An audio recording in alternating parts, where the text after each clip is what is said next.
Welcome to E-MTB review, and today we have an exciting one. This is version 2 of the Levo SL. This is the 2023 Levo SL. The first one was the bike that started it all on the lightweight category. Exactly 3 years ago, 2020 was when they released that first one. And it was good, it was kind of groundbreaking.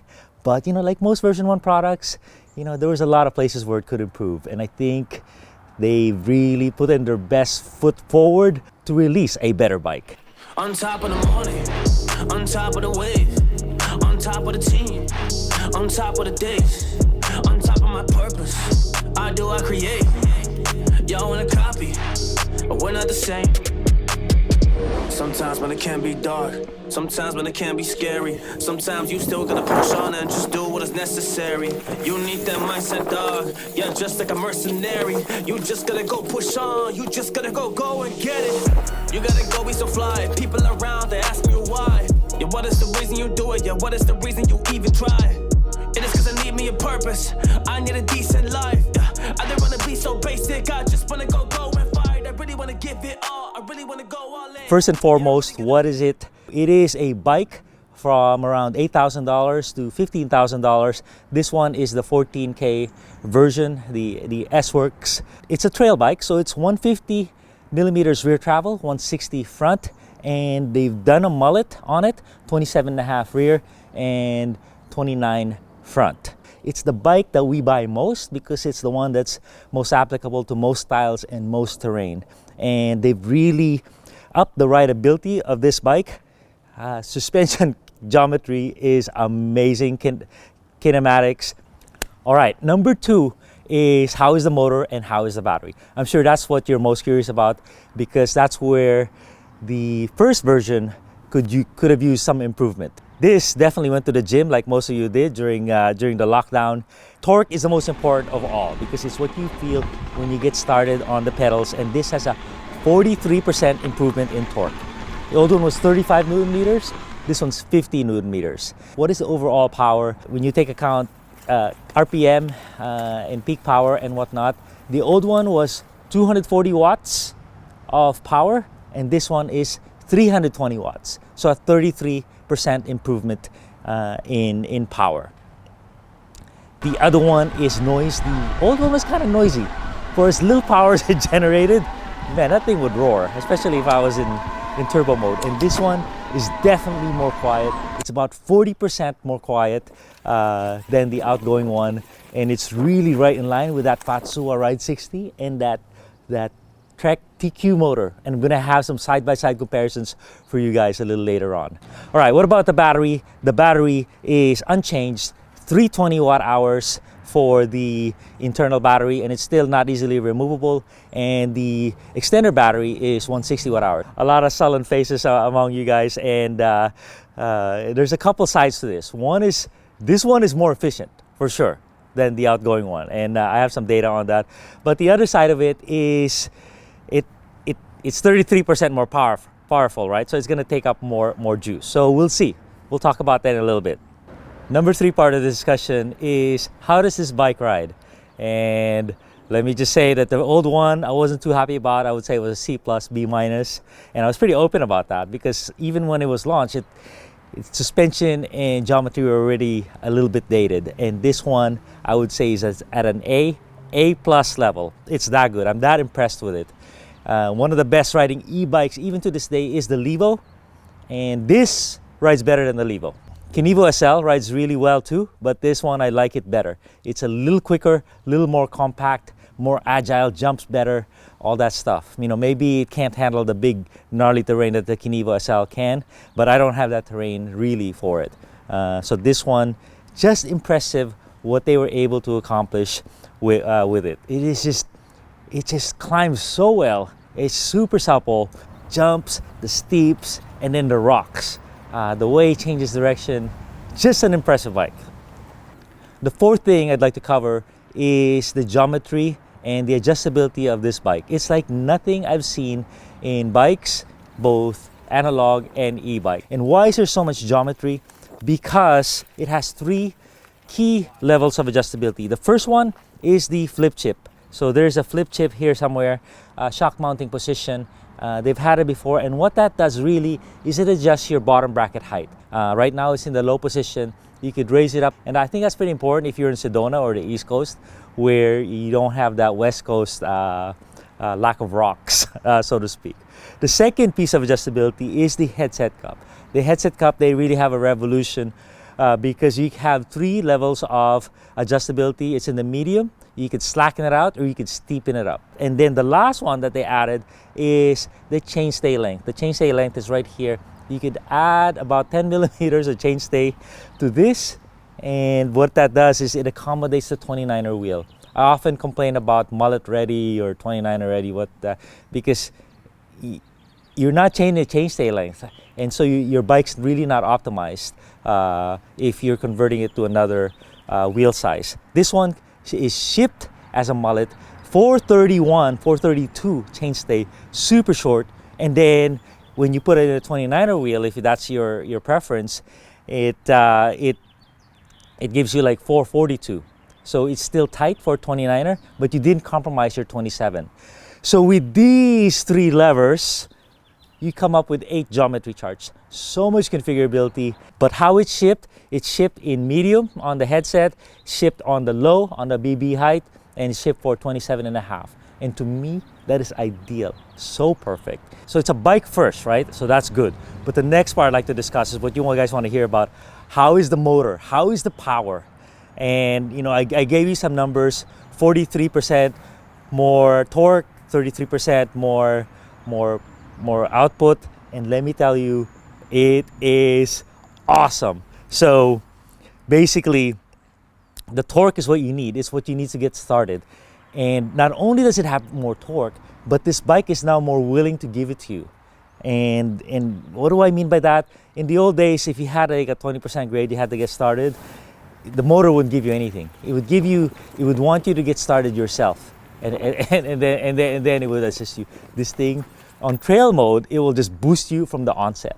That torque and the willingness to give you that torque is what's going to make the difference in your ride quality. So I did a lot of testing, and I'm finding out that it's about equal to the Fatsuwa Ride 60 in terms of feeling, in terms of assist, in terms of boost, and they both beat the Trek TQ a little bit on usability, on kind of tricky climby terrain and whatnot. Let me show you some data on the E-MTB review test course. A 500-foot hill, about a mile long, and we keep the rider output average at 200 watts exactly, and we try to get the most out of the motor here. So the 2023 Levo SL climbed it in 6 minutes and 51, and that compares very favorably to the 2021 Levo SL, which climbed it in 7 minutes and 30. The second thing is the noise. You know, like I mentioned, the old one was kind of noisy. For as little power as it gave, 240 watts, it was kind of noisy. Now this thing at 240 watts, it's like night and day. It's so quiet. It really rivals the Trek TQ and the Fatsuwa Ride 60, the quietest motors around. On to some sound level testing on 4 different bikes. Please read the labels on the right side since I'm not going to talk over it.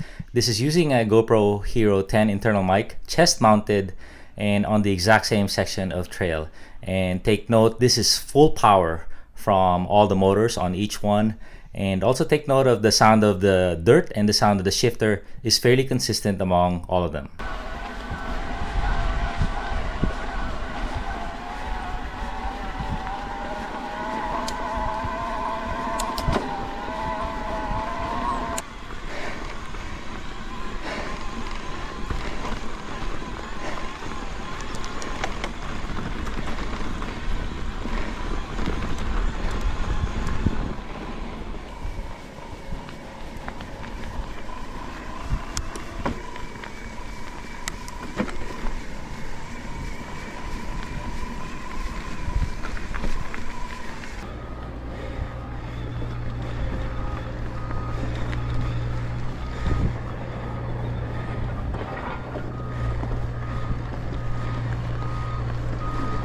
So the next thing I'd like to cover is the battery and the range. So the battery is unchanged, 320 inside, or you can have a lot of these, unlimited number of 160 watt hour extender batteries. I'm not sure why they didn't change it. Maybe they didn't have enough time because there's some new cells that have come out. You know, this would have made this bike slam dunk. You know, if they made that 430 and this one 200, boom, game over. You know, that's kind of like what Fatsuwa is talking about. For one reason or another, I talked to the designers. They said they're still optimizing for that lightweight e-bike. They don't want to get close to the Levo and whatnot. But to me, that's a big issue, because with this motor, they're closing the gap. Now you can have the one bike. The good news is this system is more efficient than the previous one. Meaning, if you are riding at the same speed, 240 watts on the old one and 240 watts on this one, you will get more range. It's pretty cool. How much more range? I'm gonna do a lot of testing coming up, but I think it's between, you know, 10 to 20%. But the other side of it is this bike has 33% more power than the previous bike. So if you use it to its ability, then it's gonna cut your range, because the battery system did not increase by 33%. Little efficiency, but you're gonna take a hit. And so what they did to that effect is, when you get the bike shipped to you, you don't get 100% of the power. You get a real good trail mode, but your turbo mode is basically the same as your trail mode. You have to tune it yourself, either with micro tune or with the app, to get the full power of the system. So here's the test I did comparing the 2023 Levo SL and the 2021. Both are using the full power of the bikes. And as you can see, the 2023 climbed faster, 6:51, compared to 7 minutes and 30 seconds for the 2021. But the 2023 Levo used 15% of the battery, so 15% of the 320 watt hour. The 2021 Levo SL used 12%.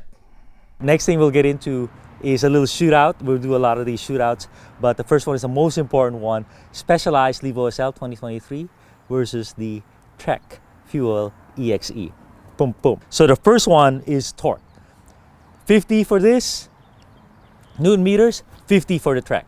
Next one is wattage output, 320 for this, 300 for the Trek. And then the last one is noise level.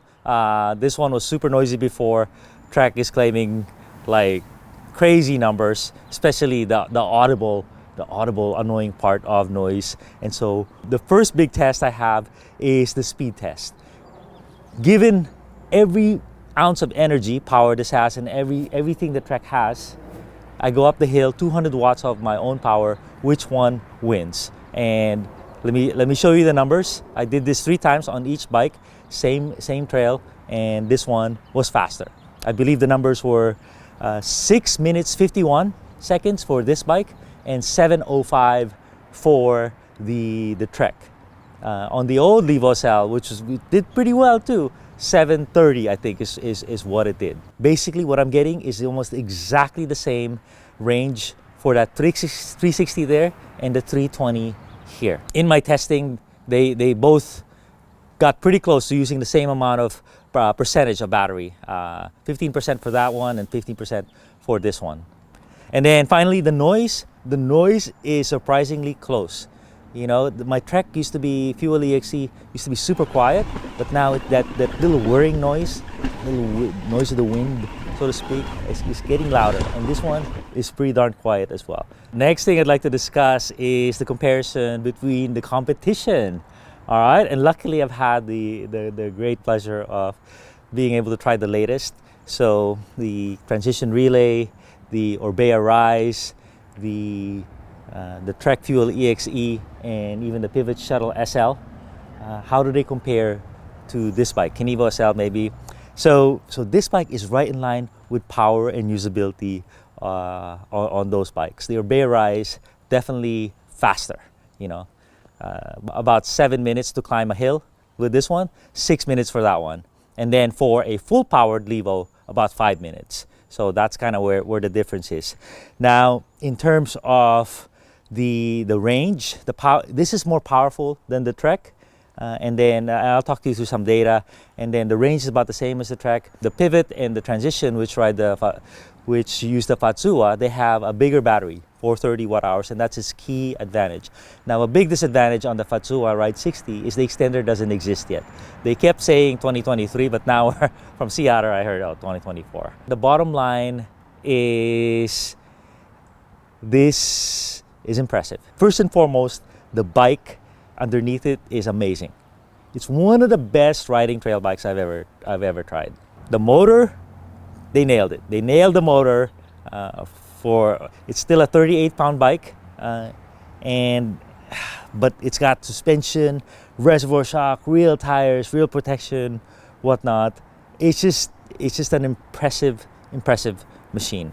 The battery, I'm not so jazzed about, but luckily it is more efficient, and I have like 4 extenders in the garage, so I'll be fine. You know, I love my Levo. You know, thousands of miles on my Levo. This beats the Levo in terms of the descending fun and whatnot. The only thing this can't do is do the time compression of a full powered bike, where they'll make a 3-hour ride into a 1-hour ride. My lunch ride. This one can make it 3-hour ride into an 1.5-hour ride. So this is gonna see a lot of action in my book, and I'm super jazzed to see what's ahead. Thanks a ton.